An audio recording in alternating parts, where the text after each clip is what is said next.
Donald Trump has openly vowed, if reelected, he will be a dictator on day one. That he would weaponize the Department of Justice against his political enemies. That he would round up peaceful protesters and throw them out of our country.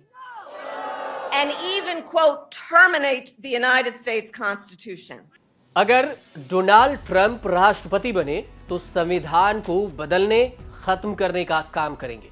इसलिए हमें पहले सोचना है कि आप किसे चाहते हैं। ये बात कमला हैरिस चुनावी रैली में बयान दे रही हैं और कमला हैरिस का ये बयान भारत में अब खूब वायरल भी हो रहा है और इनके बयान की खूब चर्चा भी हो रही है कि आखिर कमला हैरिस का ये बयान ऐसे समय पर आया है जब भारत में अभी लोकसभा का चुनाव खत्म हुआ।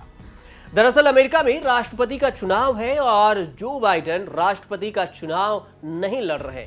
उनके जगह पर रिपब्लिक पार्टी की अगर बात करें पहले तो रिपब्लिक पार्टी के उम्मीदवार हैं डोनाल्ड ट्रंप और डेमोक्रेटिक पार्टी से राष्ट्रपति के उम्मीदवार कमला हैरिस है। इस बार जो बाइडेन नहीं उतरे। अब मिनेसोटा के गवर्नर टिम वाल्ज को डेमोक्रेटिक पार्टी की तरफ से उपराष्ट्रपति पद का उम्मीदवार चुना गया। रिपब्लिक पार्टी से उपराष्ट्रपति पद के उम्मीदवार जेडी वेंस से इनके दोनों के बीच में टक्कर होगी। लेकिन कमला हैरिस जहां भी चुनावी भाषण देती हैं ठीक उसी तरह से मुद्दे और बयान दे रही हैं जैसा कि भारत में लोकसभा चुनाव में राहुल गांधी दिया करते थे। वही मुद्दा, वही स्टाइल और वही बात कमला हैरिस भी रिपीट कर रही हैं, दोहरा रही है। भारत के आम चुनाव का सबसे बड़ा मुद्दा अमेरिका में गूंज रहा है। यूएस के प्रेसिडेंट इलेक्शन में भी संविधान और लोकतंत्र बचाओ के नारे गूंज रहे हैं। रिपब्लिक पार्टी के उम्मीदवार ट्रंप पर लगातार ये आरोप लग रहे हैं कि अगर वह चुनाव जीते तो संविधान को खत्म कर देंगे। तकरीबन एक महीने पहले उपराष्ट्रपति के तौर पर पहली बार कमला हैरिस ने ये बात कही थी और अब एक बार फिर से कमला हैरिस ने इसी बयान को दोहराया है। भारत में हाल ही में लोकसभा का चुनाव संपन्न हुआ और इसमें संविधान सबसे बड़ा मुद्दा बना था। इंडिया गठबंधन के इस मुद्दे को जोर शोर से उठाया भी गया था। कांग्रेस नेता राहुल गांधी लगातार इस मुद्दे को लेकर सत्ता पक्ष पर हमलावर रहे थे। विपक्षी नेता द्वारा लगातार रैलियों में यह कहा गया था कि बीजेपी को आरक्षण और संविधान खत्म करने का सपना छोड़ देना चाहिए। बीजेपी की ओर से इस मुद्दे को काउंटर करने का प्रयास किया गया, लेकिन सफलता उतनी नहीं मिली जितनी कि इंडिया गठबंधन को मिले। चुनाव में इसका नुकसान भी बीजेपी को भारी उठाना पड़ा।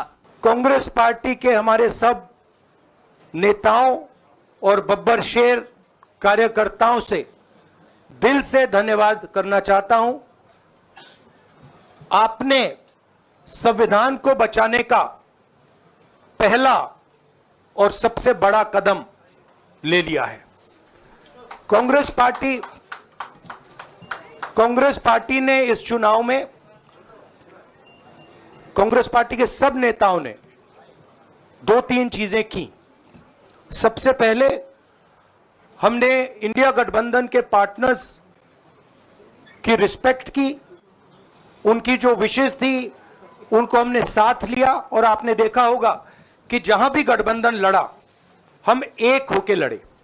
अब समझते हैं कि अमेरिका कैसे पहुंचा ये भारत वाला संविधान का मुद्दा। भारत में आम चुनाव पर दुनिया भर की नजरें टिकी हुई थी और यहां संविधान बचाओ का मुद्दा गूंजा तो उससे विपक्ष को कुछ हद तक फायदा भी मिला।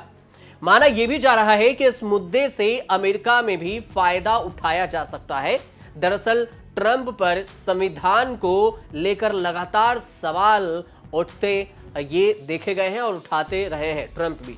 पहली बार यह सवाल तब उठा जब उनके उकसाने पर समर्थक व्हाइट हाउस में दाखिल हो गए थे। इसके बाद लगातार ट्रंप पर यह आरोप लगते रहे कि वह संविधान को खत्म करने के साजिश रच रहे हैं। बाइडेन के प्रेसिडेंशियल बहस में ट्रंप से पिछड़ने के बाद डेमोक्रेट के चुनाव अभियान को झटका भी लगा था और पार्टी के दबाव में बाइडेन उम्मीदवार से हट गए और कमान कमला हैरिस ने संभाल ली। लेकिन उन्हें सर्वेक्षणों में ट्रंप से कम आंका जा रहा है। ऐसे में कमला हैरिस को एक बूस्टर की जरूरत है और माना जा रहा है कि संविधान का जिक्र कमला हैरिस के लिए बूस्टर का काम कर सकता है। कमला हैरिस ने क्या कुछ कहा है वो आपको एक बार बताते हैं कि अपने पहले ही भाषण में कमला हैरिस ने अमेरिका चुनाव के प्रमुख मुद्दों को उठाया। उन्होंने बंदूक नियंत्रण और गर्भपात, एबॉर्शन मुद्दों का जिक्र कर गरीबी, संघ अधिकारी, स्वास्थ्य सेवा, इसके समेत अपनी प्राथमिकताओं के बारे में भी उन्होंने रैली में बताया।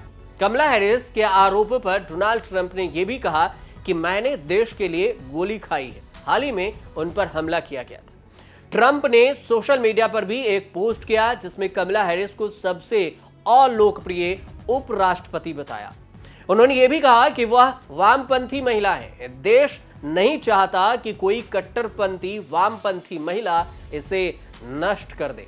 ट्रंप ने यह भी आरोप लगाया कि वह सितंबर में कमला हैरिस के साथ बहस करने के लिए तैयार हैं, जिसमें कमला हैरिस की हार तय है।